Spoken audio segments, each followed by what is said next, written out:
Perkenalkan nama saya Dr. Zanova yang bertugas pada hari ini. Sebelumnya saya menanyakan dulu identitasnya dengan Bapak siapa? Bapak Doni, Usianya berapa Pak? 49 tahun, 49. Untuk alamatnya di mana Pak?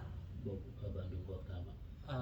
Datang ke sini dengan keluhan apa? Nyeri pinggul, Nyeri pinggang. Untuk nyeri pinggangnya itu sudah berapa lama Pak? sudah 2 minggu yang lalu. Sudah 2 minggu yang lalu ya Pak ya. Itu apakah hilang timbul atau bagaimana? Ini hilang timbul ya Pak, baru pertama kali. Oh, baru pertama kali. Untuk durasi nyerinya durasi nyerinya berapa menit Pak? 30 menit. 30 menitan ya Pak ya. Untuk tingkat keparahannya apakah sampai mengganggu aktivitas Bapak? Mengganggu aktivitas sih, sangat mengganggu. Sangat mengganggu. Lalu kemudian untuk faktor pemberatnya apa Pak? Ya, aktivitas kerja Pak, sangat mengganggu aktivitas kerja. Aktivitas kerja ya Pak ya. Untuk faktor memperingannya saat apa Pak? Saat kerja, saat istirahat. Saat istirahat ya Pak ya. Untuk lokasinya di mana Pak? Di punggung kanan menjalar ke depan perut bawah. Oh, sampai ke depan ya Pak ya, menjalar. Lalu kemudian saya ingin menanyakan juga Pak untuk riwayat buang air kecil ya Pak ya. Apakah Bapak akhir-akhir ini menjadi lebih sering buang air kecil Pak? Iya, ada. Untuk frekuensinya apakah meningkat di siang hari atau malam hari? Ada. Lalu kemudian untuk perasaan ada rasa ingin buang air kecil terus gitu Pak? Ada. Lalu kemudian apakah Bapak sering terbangun di malam hari untuk buang air kecil? Tidak. Lalu kemudian apakah Bapak saat buang air kecil ini tidak dapat menahan gitu Pak? Tidak. Tidak ya. Lalu kemudian apakah perasaan ada rasa ingin buang air kecil tetapi sulit gitu Pak? Tidak. Tidak ya Pak ya. Lalu kemudian apakah saat buang air kecil itu frekuensinya ada kayak seperti berhenti gitu Pak? Tidak. Tidak ya Pak ya. Lalu kemudian apakah saat buang air kecil itu alirannya tuh lambat gitu Pak? Tidak. Tidak ya. Apakah ada mengedan kayak ngeden gitu Pak saat buang air kecil? Tidak. Lalu apakah ada tetesan terakhir gitu yang di saat buang air kecilnya Pak? Tidak. Tidak ya Pak ya. Lalu kemudian apakah ada rasa tidak puas setelah buang air kecil Pak? Tidak. Tidak ya Pak ya. Lalu apakah seperti ada perubahan warna Pak? Ada warna merah. Ada warna merah ya Pak ya. Lalu kemudian apakah kencing Bapak berwarna keruh Pak? Hanya berwarna merah saja Pak? Berwarna merah saja. Baik Pak. Lalu apakah sebelumnya ada riwayat dari kencing batu Pak? Tidak. Tidak ada ya Pak ya. Lalu apakah sebelumnya Bapak pernah ada kondisi psikologis seperti stres Pak? Tidak. Tidak ya Pak ya. Lalu apakah Bapak sering menurut Bapak apakah air kencing Bapak tuh meningkat gitu Pak daripada biasa? Tidak ya. Lalu kemudian apakah Bapak ada keluhan lain selain yang tadi sering kencing ini Pak? Tidak. Tidak ada ya Pak ya.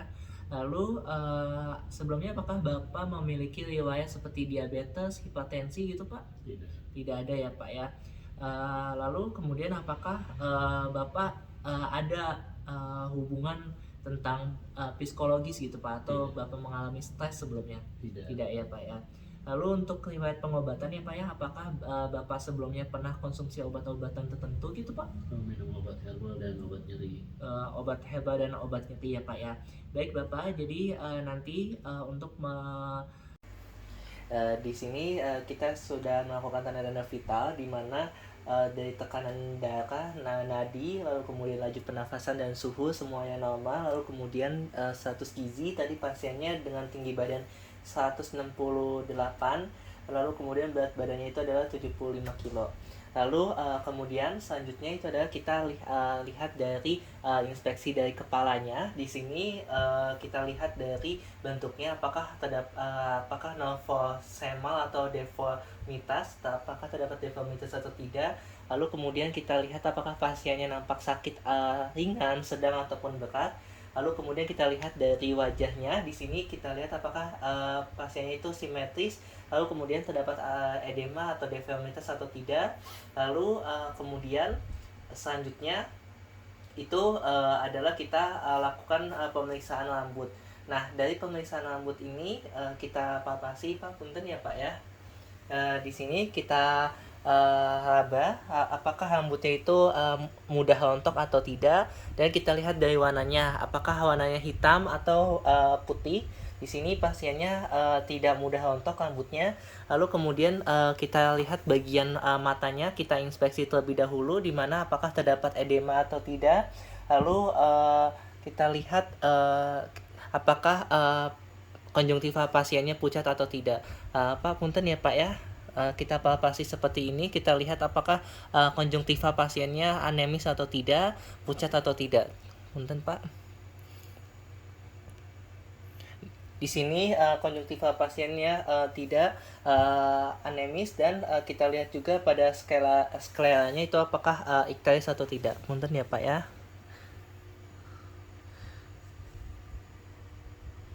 Apakah terdapat kekuningan atau tidak? Di sini mata pasiennya normal dan pupila itu bulat.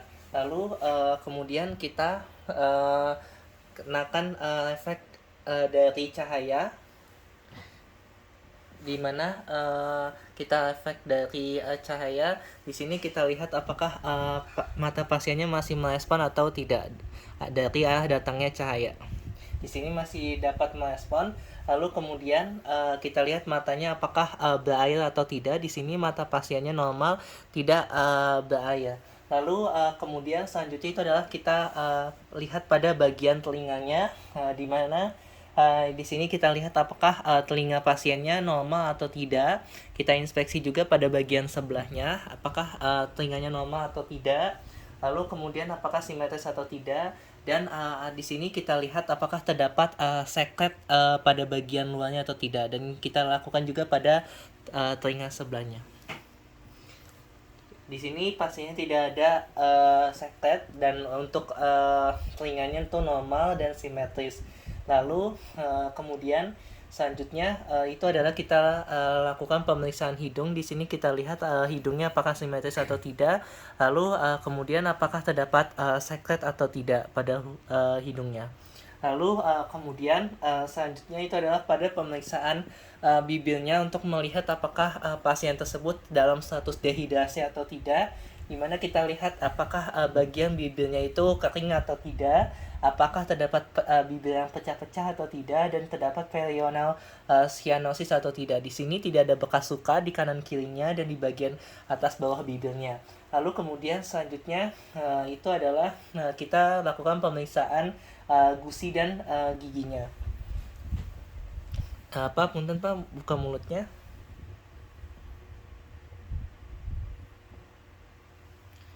Di sini kita lihat apakah terdapat gusi yang berdarah atau tidak pada pasiennya, apakah terdapat gigi yang berdarah atau tidak.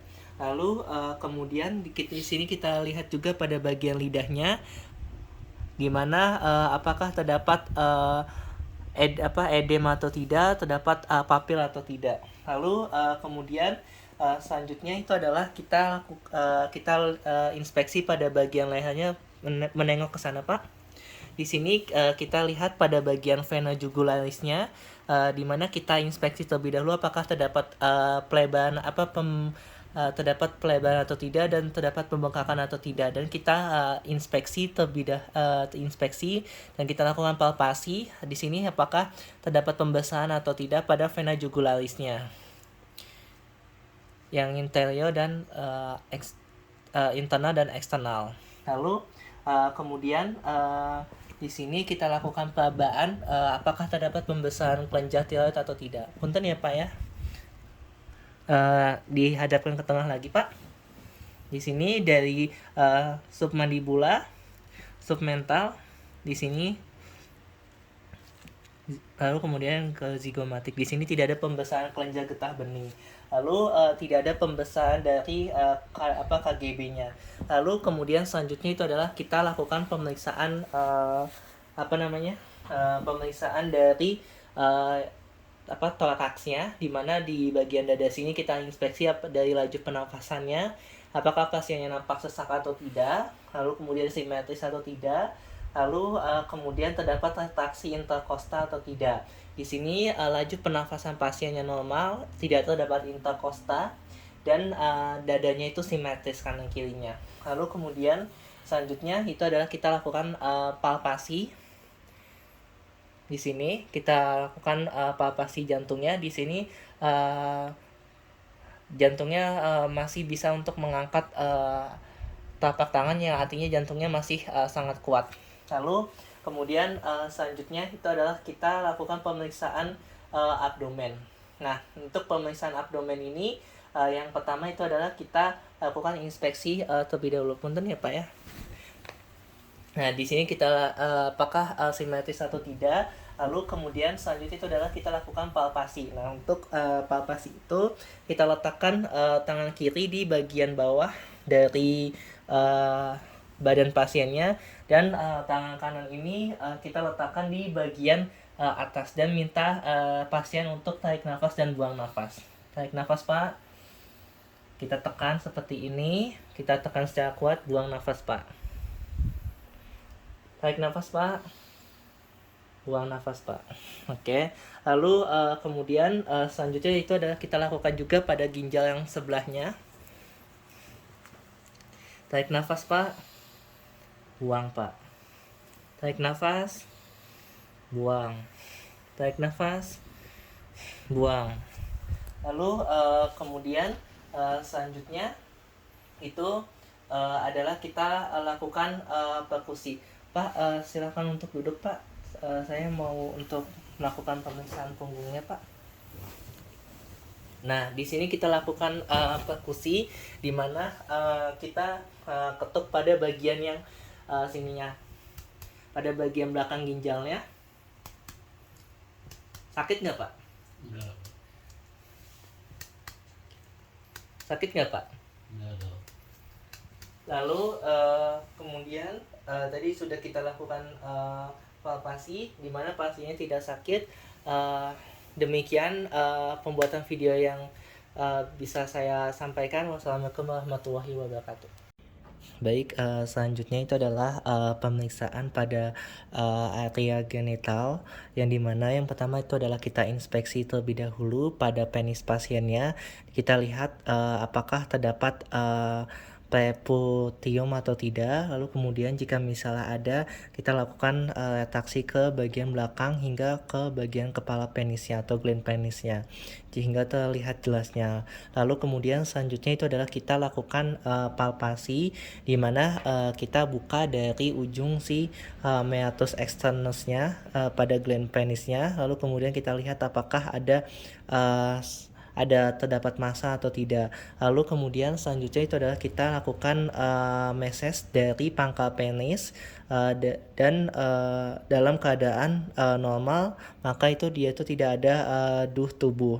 Lalu kemudian kita palpasi batang penisnya, kita lihat apakah terdapat indulasi atau nodul atau tidak. Lalu kemudian selanjutnya itu adalah kita lakukan palpasi pada bagian skrotumnya. Nah, pada bagian skrotum ini kita palpasi apakah terdapat massa atau tidak. Lalu kemudian kita palpasi juga apakah terdapat pembengkakan, inflamasi atau tidak. Dan kita palpasi ini menggunakan ibu jari dan jari telunjuk dan jari tengah. Kita nilai dari bentuk konsistensinya, dan kita nilai apakah ada nodul atau tidak. Jika misalnya terdapat massa pada testisnya, kita lakukan pemeriksaan transiluminasi, di mana kita akan memakai dari senter, yang dimana kita tutup dulu ruangannya dengan posisi gelap, dan kita sinari pada bagian massa tersebut. Apakah terdapat cahaya berwarna merah atau tidak. Jika misalnya terdapat massa, maka tidak nampak cahaya merah tersebut. Nah, yang dimana bisa terjadi pada kasus hernia skrotum.